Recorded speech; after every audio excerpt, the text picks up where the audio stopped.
Čia yra 2 stoglangiai, tokie pailgi.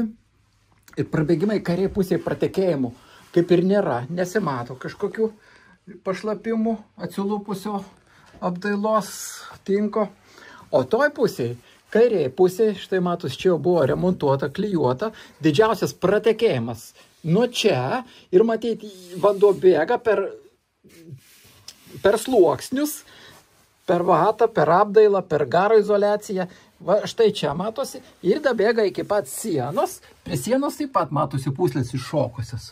Taip pat yra prabėgimai ir dešinėje pusėje viršuje. Taigi dabar aš jau ant stogo, jeigu žiūrint iš viršaus, tai prabėgimas didysis toj vietoj, po to toj pusėje mažesnis, bet taip pat yra ir tam kampe nubėgimas ten prie sienos. Taigi atidariau stogo dangą, būtent toje vietoje, kur yra pratekėjimas bute.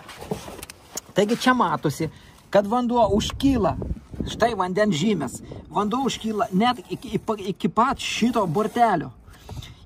Ir tas bortelis kažkiek, sakykime, atlaiko, bet yra dar viena problema. Tas bortelis nesiremia į grebėstą, jis turėtų, šitas grebėstas, lenta tokia, toliau pastumta būti.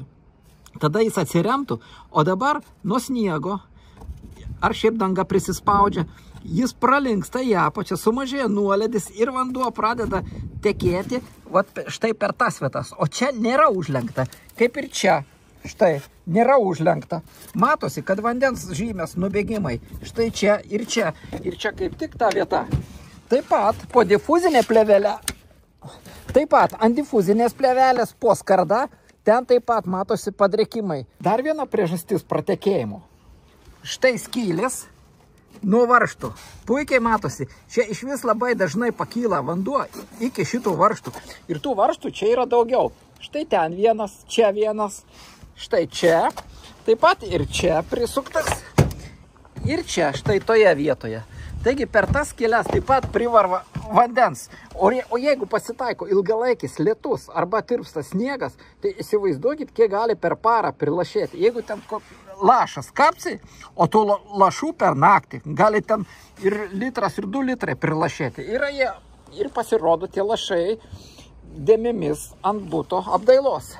Sukau stoglangio apatinę detalę, čia taip pat prisukinėta varžtų per žemai, plus perdengimas per mažas ir čia netgi matosi, kad vanduo užkyla iki skardos kraštų, štai, kiek sunešta šiukšlių ir aiškios vandens žymės, plus vanduo tikrai dakyla iki šitų varžtų ir per varžtus sunkėsi per grebėstą ant difuzinės plėvelės ir per čia patenka ant apdailos kambario.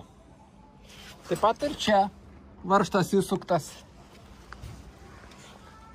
Ir čia gale kampe šitam.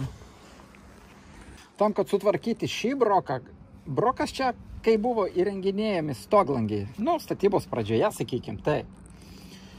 Čia reikėtų šitas stoglangio originalias detalės išmontuoti, stogo dangą priekyje užlenkti, padaryti tokius bortelius ir sumontuoti viską atgal. Tai tada būtų ilgalaikis sprendimas.